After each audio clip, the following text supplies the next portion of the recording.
Episode 52। Hospital ward में अथर्व। अरशद ने उसके होठों पर उंगली रखकर उसे चुप करा दिया और बोला, हाँ हाँ, मुझे कुछ नहीं हो सकता। जब तक तुम मेरे साथ हो मुझे कुछ कैसे हो सकता है? देखो, मैं तुम्हारे सामने हूँ। अनन्या ने उसे नम आंखों से देखा और अपना सिर हिलाया और बोली, तुम्हें कुछ नहीं हो सकता, मैं तुम्हें कुछ होने ही नहीं दूंगी। अरशद को उसकी आंखों में आंसू देखकर बुरा लग रहा था। उसे गुस्सा भी आ रहा था, क्योंकि वो कभी भी उसकी आंखों में आंसू देखना बर्दाश्त नहीं कर सकता था। मगर जैसे ही अनन्या ने कहा वो उसे कुछ नहीं होने देगी, उसके चेहरे पर स्माइल आ गई और वो उसके आंसुओं को पोंछते हुए बोला, बहुत रात हो गई है, अब जाओ, सो जाओ। अनन्या ने ना में अपना सिर हिलाते हुए कहा, नहीं, मुझे अभी नहीं सोना, मुझे नींद नहीं आ रही। अरशद ने उसे फोर्स नहीं किया और उसे अपनी बाहों में भरते हुए उसके सिर पर हाथ फेरने लगा।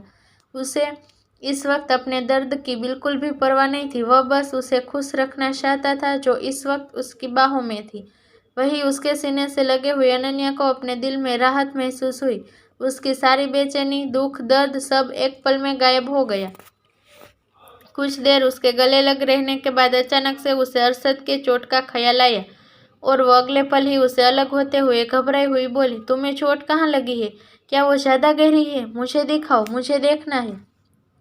तो अरशद ने कहा, नहीं, कोई बड़ी बात नहीं है, तुम इस बारे में सोचना बंद करो और सो जाओ। तो अनन्या ने भी जिद करते हुए कहा, मैंने कहा ना, मुझे नींद नहीं आ रही, मुझे अपनी चोट दिखाओ। क्या वो ज़्यादा गहरी है? तुम्हें कितना दर्द हो रहा होगा? उसे खुद की चिंता करते देख अरशद को एक अलग सा सुकून मिला, लेकिन वो उसे अपनी चोट दिखाकर उसे और ज़्यादा परेशान करना नहीं चाहता था। इसलिए वह फिर मना करते हुए बोला, अन्या, बच्चों की तरह जिद नहीं करते, मुझे कुछ नहीं हुआ है, देखो मैं ठीक हूँ और अब तुम्हें भी रेस्ट करना चाहिए। कल तुम्हारा इंटरव्यू है, मुझे बताओ तुम्हारी प्रिपरेशन कंप्लीट हुई या नहीं? वह खुद जख्मी था और उसे आराम करने के लिए बोल रहा था। अनन्या को बिल्कुल अच्छा नहीं लगा। उसने उदास होकर कहा, तुम कभी मेरी बात नहीं सुनते,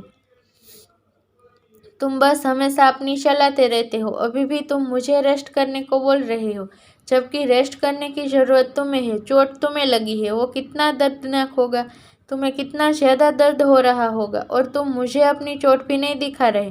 क्या मैं तुम्हारे लिए कोई मायने नहीं रखती? क्या सच में मैं बस तुम्हारे लिए एक जिम्मेदारी हूँ? क्या इसलिए तुम मुझे हमेशा काम के लिए मोटिवेट करते हो और अकेले सब कुछ करने को कहते हो, ताकि तुम बाद में मुझे अकेला छोड़ सको? कहते हुए अनन्या ने अपना सिर झुका लिया। वो बहुत उदास लग रही थी। एक बार फिर उसके मुंह से यह सब सुनकर अरशद की आंखें गहरी हो गई। वह जानता था उसके सामने खड़ी लड़की जानबूझकर वो सब कह रही थी ताकि वो उसे इमोशनली ब्लैकमेल कर सके, और यह पहली बार नहीं था। वह सालों से इस सिचुएशन का सामना करता आ रहा था। वो जब भी उसे डांटता, किसी काम के लिए मना करता, वह लड़की इसी तरह उसे इमोशनली ब्लैकमेल करने की कोशिश करती और बार बार अपनी आइडेंटिटी को मोहरा बनाकर उसे अपनी बात मनवाने की ताबड़तोड़ मेहनत करती। अजीब बात तो यह थी कि सब कुछ जानते हुए भी कुछ तो ऐसा था जिससे अरशद उसके सामने हार मानने को मजबूर हो जाता। इस वक्त भी उसके उदास चेहरे को देखते हुए उसे समझ नहीं आ रहा था कि वो रिएक्ट कैसे करे। क्या उसे वहां से चले जाना चाहिए या सच में उसे अपनी चोट दिखा देनी चाहिए? अरशद जैसे पत्थर दिल इंसान का दिल उसके सामने खड़ी लड़की के लिए हमेशा पिघल जाता। वो चाहकर भी उसके ज़्यादा देर तक सख्ती से पेश नहीं आ पाता था। अभी भी वो अपनी चोट दिखाकर उसे तकलीफ देना नहीं चाहता था, मगर उसे ना कह के परेशान भी नहीं करना चाहता था। कुछ सोचते हुए उसने डिसाइड किया कि वो अपनी चोट नहीं दिखाएगा। उसने कठोरता से अनन्या को ऑर्डर देते हुए कहा, अन्या, मैंने कहा ना, मुझे ज़्यादा चोट नहीं लगी है, इसलिए अब बच्चों की तरह जिद करना छोड़ो और जाकर सो जाओ। और हाँ, इस वक्त मैं बहस करने के मूड में बिल्कुल भी नहीं हूँ। मैं खुद भी बहुत थका हुआ हूँ और मुझे इस रेस्ट की ज़रूरत है। अरशद ने जानबूझकर यह कहा ताकि अनन्या उससे कोई बहस ना करे। वह जानता था अगर उसने कहा है उसे रेस्ट की ज़रूरत है तो अनन्या उसे परेशान नहीं करेगी, भले वह झूठी क्यों ना बोल रहा हो। अनन्या ने यह सुना और घूरकर अरशद को देखा। वह उसे ऊपर से नीचे तक अपनी बड़ी बड़ी आंखों से स्कैन करने लगी। जब उसे सच में लगा अरशद काफ़ी थका हुआ है तो उसने मासूम शक्ल बनाते हुए कहा, मैं कौन सा तुम्हें परेशान कर रही थी? मैं तो बस तुम्हारी चोट देखना चाह रही थी। अगर तुम नहीं दिखाना चाहते तो ठीक है, मैं तुमसे दोबारा इस बारे में नहीं बोलूँगी। तुम जा सकते हो, तुम जाकर आराम कर सकते हो, मैं तुम्हें डिस्टर्ब नहीं करूँगी। उसने अपनी बात पूरी की और जाकर सीधे बेड पर लेटते हुए खुद को ब्लैंकेट से कवर कर लिया। वो जब भी ऐसे बर्ताव करती बहुत ही ज़्यादा इनोसेंट लगती। अरशद खुद को उसके पास जाने से रोक नहीं पाया। उसने झुकते हुए ब्लैंकेट के ऊपर से ही उसके माथे को चूम लिया और कमरे से बाहर चला गया। दरवाज़ा बंद होने की आवाज़ कानों में पड़ते ही अनन्या एकदम से उठकर बैठ गई और बंद दरवाजे को देखते हुए वह जिद्दीपन से बोली, तुम चाहो या ना चाहो मिस्टर अरशद सिंघानिया, अब तो मैं तुम्हारी चोट देख कर ही रहूँगी। और ये मिसिज अनन्या अरशद सिंघानिया का तुमसे वादा है। यह कहने के बाद अनन्या को एहसास हुआ उसने खुद को किस नाम से बुलाया। उसका चेहरे पर शर्म की लालिमा सी छा गई और वो एक बार फिर ब्लैंकेट ओढ़ कर लेट गई। दूसरी तरफ हॉस्पिटल के वीआईपी वार्ड की बेड पर अथर्व नर्स की हेल्प से वॉशरूम से बाहर आया। उसके लेफ्ट हैंड और राइट पैर में प्लास्टर चढ़ा हुआ था। उसके सिर पर और राइट बाजू पर कुछ पट्टियां बंधी थी। कुछ चोट की खरोंचें और उसके पेट और पीठ पर भी थी। नर्स ने उसे बेड पर बैठने में हेल्प की और उसे रात की मेडिसिन देकर वहां से चली गई। अथर्व यहाँ पिछले 1 हफ्ते से एडमिट था। वो यहाँ और नहीं रहना चाहता था। उसने साइड टेबल से फ़ोन उठाया और एक नंबर डायल किया। कॉल रिसीव होते ही उसने सख्त आवाज़ में कहा, जल्दी मेरे रूम में आओ।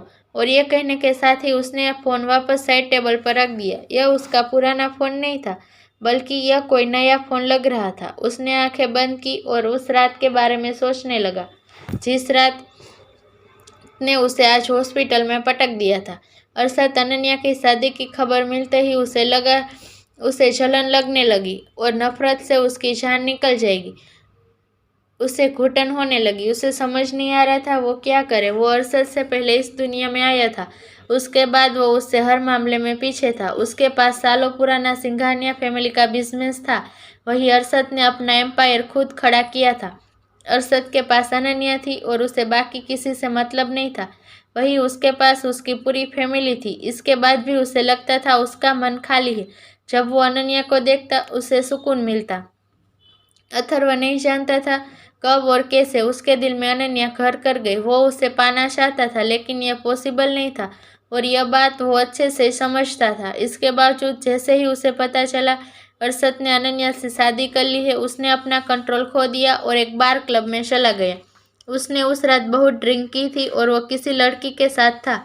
शायद वो लड़की उसे अपने साथ कमरे में ले गई थी। उसके बाद क्या हुआ उसे कुछ भी याद नहीं था। और जब उसकी आँख खुली तो वो हॉस्पिटल बेड पर था। इसके राइट पैर की हड्डी टूट चुकी थी, उसके लेफ्ट हाथ की हड्डियों में क्रैक था। उसके बॉडी नाखूनों के निशान के साथ ही उसके सिर से में भी काफ़ी चोट आई थी। उस रात के बारे में याद करने की कोशिश करते हुए उसको लगा जैसे उसका सर दर्द से फट जाएगा।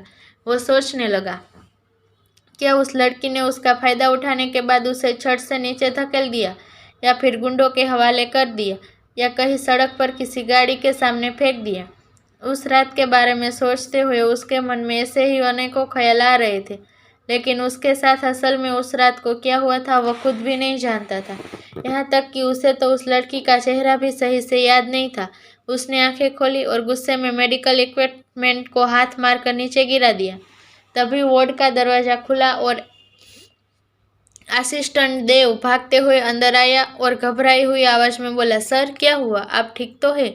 आपको किसी चीज़ की ज़रूरत तो नहीं है? आपने मुझे इतना अर्जेंट में बुलाया कि आपको वॉशरूम जाने में मेरी हेल्प चाहिए? फर्श पर मेडिकल इक्विपमेंट को देखते हुए देव को लगा अथर्व वॉशरूम जाने के लिए बेड से उठने की कोशिश कर रहा होगा और बैलेंस बिगड़ने से उसके हाथ से इक्विपमेंट लगकर नीचे गिर गया होगा। देव का ऐसा सोचना नॉर्मल था क्योंकि अथर्व अभी इस हालत में नहीं था कि वह अकेले वॉशरूम जा सके। उसकी बातें सुनकर अथर्व ने आंखें चढ़ाकर उसे देखा और उस पर चिल्लाते हुए बोला, तुम बेवकूफ़ आदमी, तुम्हें यहाँ आने में इतना समय क्यों लगा? देव ने अपना सिर झुका लिया और सोचने लगा, जब अथर्व का उसके पास कॉल आया था तब वो क्या कर रहा था? वह सो रहा था। रात के 12 बजे वो कर भी क्या सकता था? वह सिंगल था और उसके पास किसी लड़की को डेट करने का टाइम भी नहीं था। अथर्व को कभी भी उसकी ज़रूरत पड़ सकती है। यह सोचते हुए उसने हॉस्पिटल के पास वाले होटल में कमरा बुक करा लिया था। अथर्व ने उसे आंखें चढ़ाकर देखा और बोला, उस लड़की के बारे में कुछ पता चला? देवकी झिझक के साथ कहा, नहीं सर, क्लब के सारे सीसीटीवी फुटेज पहले से ही डिलीट कर दिए गए थे। क्लब के स्टाफ को भी उस लड़की के बारे में कुछ भी याद नहीं है। देव को घुटते हुए अथर्व ने फिर पूछा, और मुझे यहाँ एडमिट करवाने वाला शख्स का कुछ पता चला? तो देव ने कहा, रिसेप्शन से पता चला आपको यहाँ एडमिट कराने वाली एक लड़की थी, लेकिन वो अकेली नहीं थी, उसके साथ उसी के उम्र का एक लड़का भी था। हॉस्पिटल की सीसीटीवी फुटेज में दोनों का चेहरा क्लियर नहीं दिख रहा था। अथर्व ने थोड़ी देर इस बारे में सोचा और अगले ही पल चिल्लाते हुए बोला, मुझे नींद नहीं आ रही है, अभी जाओ और मेरे डिस्चार्ज की फॉर्मेलिटी पूरी करो, मुझे अभी यहाँ से जाना है। देव की आंखें हैरानी से बड़ी हो गई। क्या उसे सच में इस वक्त डिस्चार्ज चाहिए था? क्या वो अगले दिन का वेट नहीं कर सकता था? हालांकि यह बात वो अथर्व से नहीं बोल सकता था। उसने अपना सिर हिलाया और बोला, यस सर, मैं देखता हूँ। रात के 3 बज चुके थे और अनन्या अभी भी उल्लुओं की तरह अपने कमरे में भटक रही थी। उसने सोने की बहुत कोशिश की थी, मगर उसे नींद नहीं आ रही थी। उसके दिमाग में बस अरशद चल रहा था। अरशद को कहाँ चोट लगी है, उसे कितनी चोट लग गई है, उसे अपनी दवाई ली होगी या नहीं, उसे सोने में तकलीफ तो नहीं हो रही, क्या उसे ज़्यादा दर्द हो रहा होगा, उसे रात में किसी चीज़ की ज़रूरत पड़ गई तो वो कैसे मैनेज करेगा? ना चाहते हुए भी अनन्या के मन में ये सारे सवाल बार बार आ रहे थे। वो एक बेपरवाह लड़की थी और बहुत कम टॉपिक को लेकर सीरियस होती थी, मगर इस वक्त अरशद को चोट लगी थी, उसे गोली लगी थी।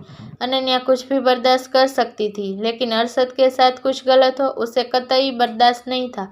उसने टाइम देखा, रात के 3:15 बज रहे थे। उसे थोड़ा डर भी लग रहा था और घबराहट भी, लेकिन उसने खुद को हिम्मत दी और अरशद के कमरे में जाने का डिसाइड किया। अरशद स्टडी रूम में कुछ फाइलें चेक कर रहा था। फाइनली जब सारा काम खत्म हो गया तब उसने कमरे में जाकर सोने का सोचा। वो अपने रूम में जा ही रहा था कि उसे किसी की आहट महसूस हुई और वह वहीं रुक गया। अगले ही पल उसे अनन्या चोरों की तरह छुपते छुपाते उसके कमरे की ओर आती दिखी। वह किसी क्यूट बिल्ली की तरह पहले लेफ्ट देख रही थी, फिर राइट, फिर आहिस्ता आहिस्ता अपने कदम उसके रूम की तरफ बढ़ा रही थी। अरशद जम गया। वो लड़की अभी तक जाग रही थी।